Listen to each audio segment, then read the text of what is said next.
which lends itself to the chess. It's just like combats in general. Women do go in for sports, but not to the same extent as men. There are physical reasons, there are psychological reasons. Physiologically inferior for chess? What's physiologically inferior about me?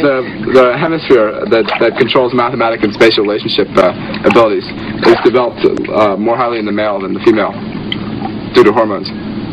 That's simply a fact. You can't argue with that. Well, the woman wants a man. She wants some love. She wants the man to admire her and to love her and to take care of her. And she's not going to do it by becoming a great chess player.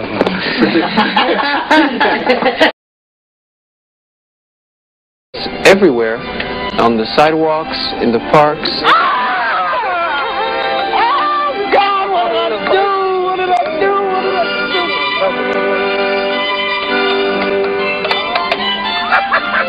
In the beginning, they were actual battles, and if you lost, you had a finger cut off or you were killed.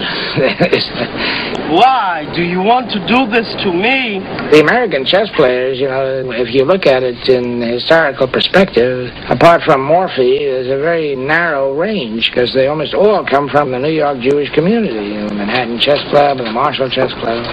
And when they say that Bobby Fischer grew up in a chess desert, it's just not true. The Jews have traditionally been allowed to play chess on Saturday. The only game allowed, and you can't do anything else. If you're a very Orthodox Jew, you can't do anything else on Saturday.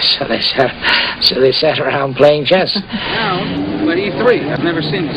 Fischer is half Jewish, Spassky is half Jewish, but Vinnik, Tal were all Jews. Most of the great violinists of this century have been Russian Jews. Most of the great chess players have been Russian Jews.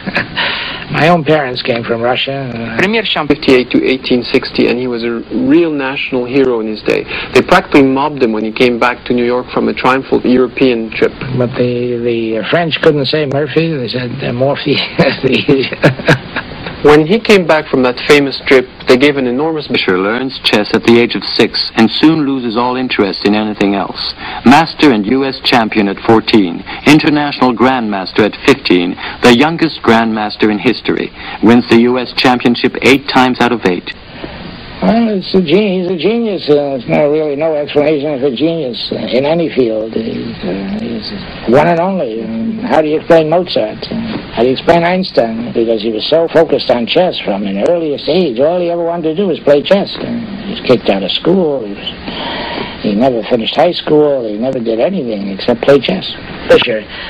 The Fischer-Spassky match in 1972, and I wanted to put in the book, now that Fischer's champion, he should be psychoanalyzed. And the publisher made me take it out. He said, you can't talk that way about a world champion.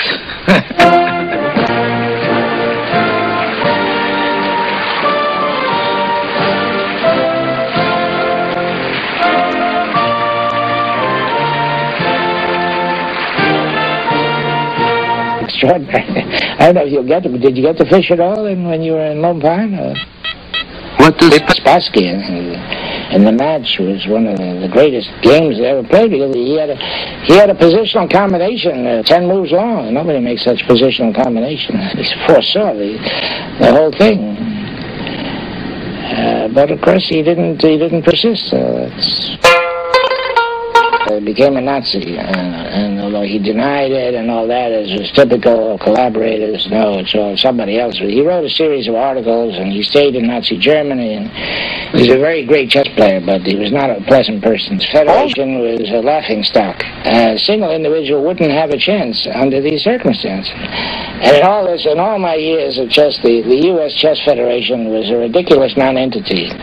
I never supported the chess masters in any way. I never got a penny. I always went on my own all over the world. And you need a political backup. See, the Russians not only have the political backup, they won't let the player give up chess. And nobody tells, well, chess has nothing to do with politics. Of course it has to do with politics. It's a miracle that Fischer managed to beat Spassky at Reykjavik. Karpov, son of a worker from the Urals, learns chess at the age of 4. Master at 15, international grandmaster at 19 after winning the World Junior Championship. Karpov is a very steady player, but very immersed in himself. He never says anything. Karpov's, if you read Karpov's statements, they sound like the Communist Party manifesto. And Karpov always speaks like a textbook, and you can never get a real feeling out of Karpov. All his emotion and passion is concentrated in chess.